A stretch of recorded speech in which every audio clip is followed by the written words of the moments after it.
পূর্ব মেদিনীপুর জেলার রামনগর বিধানসভাতে national highway হতে চলেছে।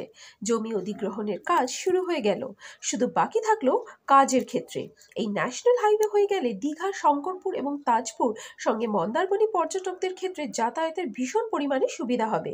মূলত শঙ্করপুর দীঘার সবচেয়ে বেশি লাভবান হবে। খুব শীঘ্রই এই ন্যাশনাল হাইওয়ের কাজ শুরু হবে, আর এতে খুশি রামনগর বিধানসভার মানুষজন।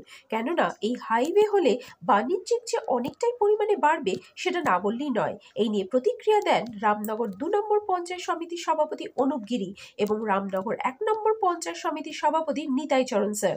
দুজনেই জানান, রাজ্যের মুখ্যমন্ত্রী মমতা বন্দ্যোপাধ্যায় এবং রাজ্যের যুব আইকন অভিষেক বন্দ্যোপাধ্যায় রামনগর বিধানসভার দিকে এতটাই নজর, তার জন্যই আমরা গর্বিত। এখন শুধু ন্যাশনাল হাইওয়ে হওয়ার অপেক্ষায়। রামনগর থেকে অংশুমানের রিপোর্ট। আপনারা দেখছেন নিউজ ভারত 24 আওয়ার্স। জায়গার সমস্ত মাপজোক ইত্যাদি সমস্ত শুরু হয়ে গেছে। বেড়া দপ্তর থেকেও হয়ে গেছে, তার অফিস থেকেও দপ্তর, মানে মোটামুটি একটা ফাইনালি চূড়ান্ত পর্যায়ে চলে গেছে। এবারে টাকা পেমেন্টের বিষয়টা একটু আছে, সেগুলো হয়ে গেলে ইমিডিয়েটলি কাজ শুরু হয়ে যাবে আর কি।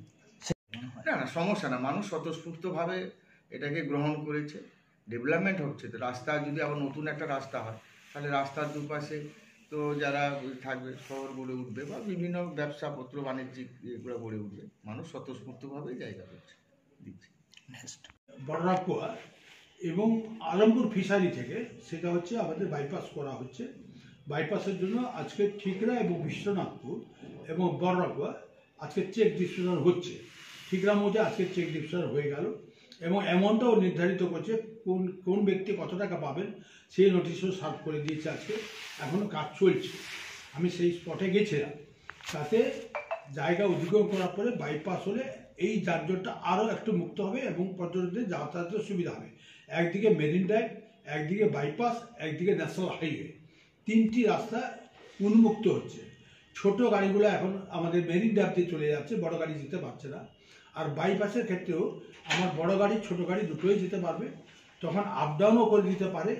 সেক্ষেত্রে আমাদের পর্যটক ক্ষেত্রে যে যাতায়াতের ক্ষেত্রে যেহেতু জগন্নাথ মন্দির হওয়ার পরে বহু মানুষের আনাগোনা হবে, সেক্ষেত্রে কিন্তু আমাদের যথেষ্ট আমার রামনগর বিধানসভা উপরি পাওনা বলতে যথেষ্ট সুযোগ সুবিধা পাবে এবং পর্যটকদের অনেক সুবিধা হবে এবং তারা উৎসাহের সঙ্গে আনন্দের সঙ্গে তারা কিন্তু মেরিন ড্রাইভের যেমন তারা সুদৃশ্য সমুদ্রের সুদৃশ্য দেখতে পাবেন, তেমনি বাইপাসের মধ্যে যে যানজটটা মুক্ত হবে, অনেকটা সুবিধা লাভ হবে।